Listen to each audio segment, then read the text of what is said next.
People, check it out. I've moved house. There's an abundance of space for the first time ever. That's why I have not uploaded for a little bit, because I've been busy sorting all this out. It's moving house is a big interruption, as I'm sure you know, in your life. So we have this office space. Unfortunately, my wife has decided that the best room for my workshop will be this much smaller room because of all the dirt and dust, which I kind of have to agree with. It's fine. I've got a lot of natural light, which is not as beneficial as you might initially think. My main concern with it is when it's very sunny. It's not sunny today, it's raining, but when it's very sunny, but there's clouds in the sky, bright sunlight's coming through the window, but when a cloud passes the sun, it goes dark all of a sudden, and it can be a bit frustrating with your eyes when you're concentrating very closely on something and the light's going dark light, it's quite annoying. You end up like sellotaping bits of cardboard to the glass. But with the blinds, I can control that. I'm gonna get some like proper lighting from the ceiling, and obviously the lamps are always good, proper jeweler's lamps. So it's not a problem, but I'm gonna definitely need to sort the lighting out, so if I need to, I can have the blinds shut. There's even shutters on the outside of these windows, which are like awesome. But that's just my only concern really, but the space is not bad. I've put all my tools up kind of where they were in the last place, which they don't need to be, they're kind of all rammed in there. I've fixed my rolling mills in the same position, sort of on the corner of the bench.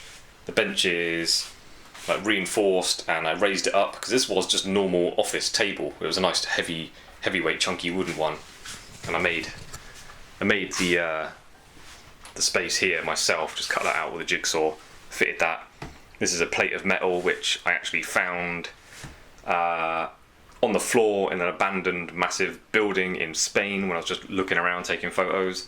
And then you can see a drill hole there. Then it was all rusty, converted it to a clock, got a clock movement, and then it was on a wall downstairs jeweller's workshop in Wimbledon for about 12 years.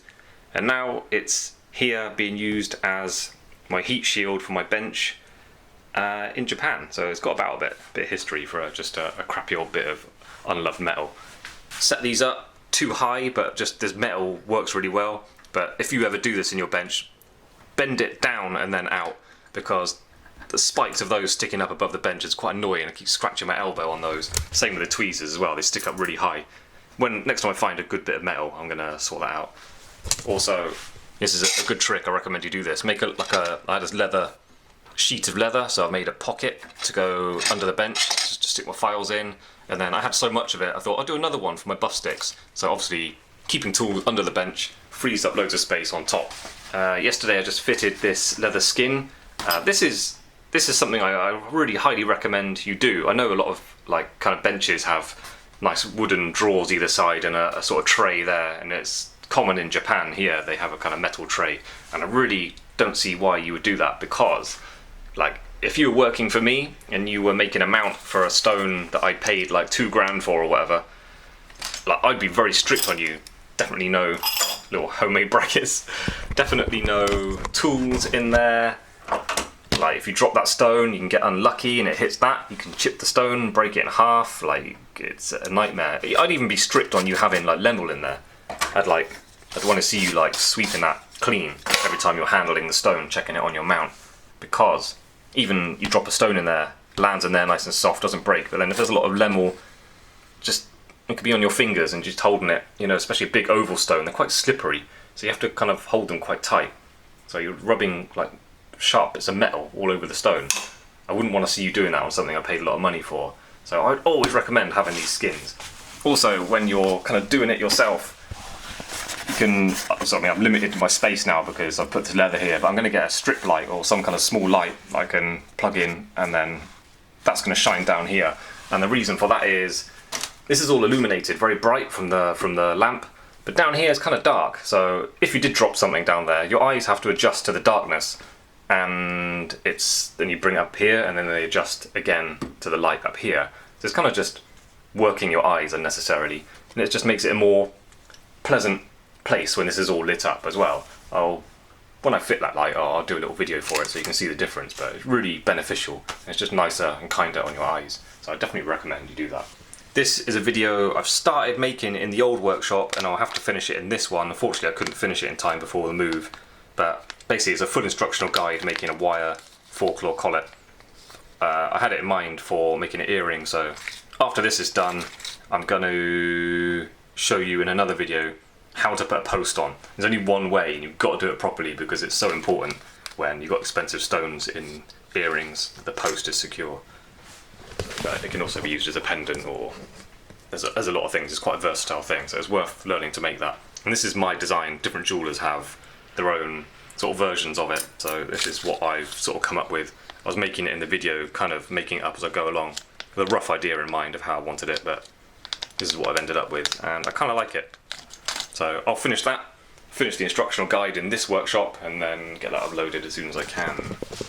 I've got this space here, so I'm gonna buy a kind of best possible size table, ideally the same height or slightly lower than the windowsill. I'm gonna make an extra thick wooden top for it, and then have it secured to this bench, which is secured to this windowsill and that windowsill, so it's very sturdy, doesn't shake around. The vice will go here because I need the space to pull wire down, and then here I may have the ultrasonic and a polishing motor. Polishing motor's got a good extraction on it, but I prefer it to be near the window because then, you know, fluff does get about, and I'd rather be able to get it straight out the window. That's better for me. And then also I have, follow me through here, we have this extra little bit of space here, which could also be a polishing room, but I'm choosing to keep it in there because I like the window. This doesn't have a window in this little room. But this will be useful space for photography or something, I don't know.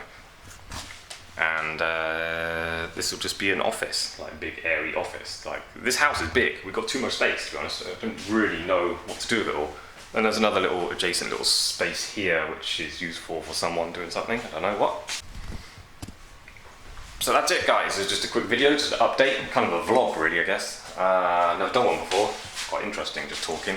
And this video is delicious because there's not much editing in it, which is just like, thank you. My editing is just the biggest pain for producing YouTube videos. So I hope my videos are useful to you. Anyway, hit like and subscribe, see you next time, bye.